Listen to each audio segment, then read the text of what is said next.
Answer মিটিংয়ে যে যৌক্তিক আন্দোলনের বিষয়ে আপনি কিছু বলবেন? আমি মনে করি আনসার যারা যে দাবি করছে পার্মানেন্ট হওয়ার জন্য এটা অযৌক্তিক না। কিন্তু 3 বছর পর এরা কর্মবিরতিতে যায় 6 মাসের জন্য, তো এটা একটা পেইনফুল বিষয়। কারণ তখন তাদের আর্নিংয়ের ব্যবস্থা থাকে না, অন্য কিছু করতে হয়, অনেকে কমপ্লেন করছে, তাকে রিক্সা চালাতে হয়। তো এটা আসলেই অমানবিক।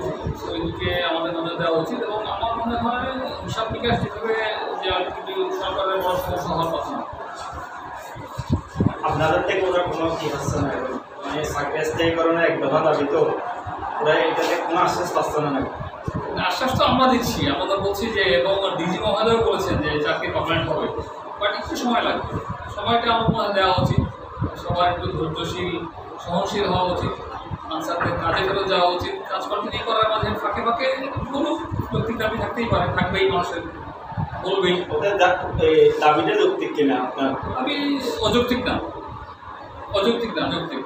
আচ্ছা মহোদয়, আপনার হচ্ছে কি যারা হচ্ছে আনসার সদস্য যারা আন্দোলনে আছেন, কর্মবিরতিতে আছেন, তারা একটা বিষয়ে বারবার অভিযোগ করছে, তাদের সিনিয়র যে অফিসাররা আছে তারা হচ্ছে কি বারবার তাদেরকে বিভিন্নভাবে ব্ল্যাকমেল করতেছে, অর্থাৎ কথা দিয়ে কথা রাখতেছে না। এই বিষয়টা নিয়ে আপনি একটু বলবেন।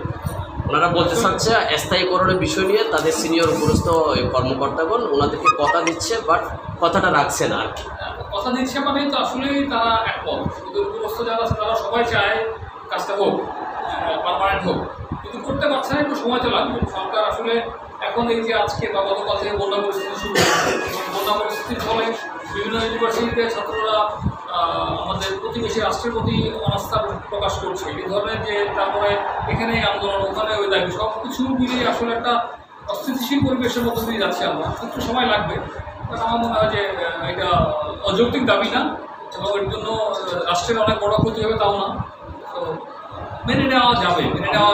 আমরা ছোট একটা অভিযোগ শুনছিলাম, সেটা হচ্ছে যে একটা পক্ষকে আপনারা ম্যানেজ করে কাজে যোগদানের জন্য কি পাসপোর্ট ইন্সপায়ার করতেছেন? একটা পক্ষ না, আমি তো কোর্ট সিকিউরিটি দেখি। আমি তো কোর্টে যারা আছে তাদেরকে বলছি তোমরা কাজে আসো, কারণ আমরা তো তোমাদেরকে অতিরিক্ত যত্ন নেই। এবং আমরা তো বলছি যে আমাদের একটা কমান্ড চ্যানেল আছে, আমাদের উপরে, আমার উপরে ডাইরেক্টর আছে, তারপরে মেম্বার আছে, চেয়ারম্যান স্যার আছেন, ওনারা সবাই জানেন বিষয়গুলো। ওনারা এটার জন্য একটা পদক্ষেপ দিবে। পদক্ষেপ দিতে হলে তো আসলে কিছু আনসারদেরকেও এগিয়ে আসতে হবে। ওরা এগিয়ে আসবে বন্দরের দিকে, বন্দর এগিয়ে যাবে ওদের দিকে।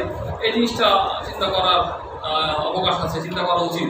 আচ্ছা মহোদয়, আমি শেষ করবো। এটা হচ্ছে কি আপনার আনসার সদস্যরা যদি তাদের যে দায়িত্ব আছে, যে সেক্টর দায়িত্ব আছে, তারা যদি আপনার তাদের কাজে যদি জয়েন যদি না করে, তারা যদি ওখানে ফিরে যদি না যায়, সেক্ষেত্রে বন্দরে ব্যাঘাত ঘটবে কিনা, আপনার নিরাপত্তার স্বার্থে কোনো আপনার আঘাত আসতে পারে কিনা। যেহেতু বন্দর একটা সেন্সিটিভ একটা বিষয়, যেহেতু আপনার হচ্ছে কি বাংলাদেশের হচ্ছে বাণিজ্যিক রাজধানী হিসেবে খ্যাত চট্টগ্রাম এই বন্দরে গুরুত্বপূর্ণ জায়গা। তারা যদি ডিউটিতে যদি জয়েন না করে, সেক্ষেত্রে আপনারা কোনো আপনাদের মানে নিরাপত্তার কোনো ব্যাঘাত ঘটবে কি? ঘটবেই, ব্যাঘাত ঘটবে বলেই আজ এখন রাত 10টা 10:30 বাজে বসে আছি, ওদেরকে কনভিন্স করার চেষ্টা করছি যে তোমরা কাজে ফেরত যাও।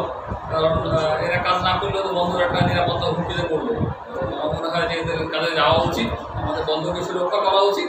তারপর আবার কালকে আবার বলি, অথবা পরশুদিন বলি, বা রবিবারে বলি, কারণ শুক্র শনিবারে তো সিদ্ধান্ত হওয়ার স্কোপ কম। রবিবারে আবার ডাক দিই, সেটাও হতে পারে। বাট এখন আমাদের কাজে যাওয়া উচিত।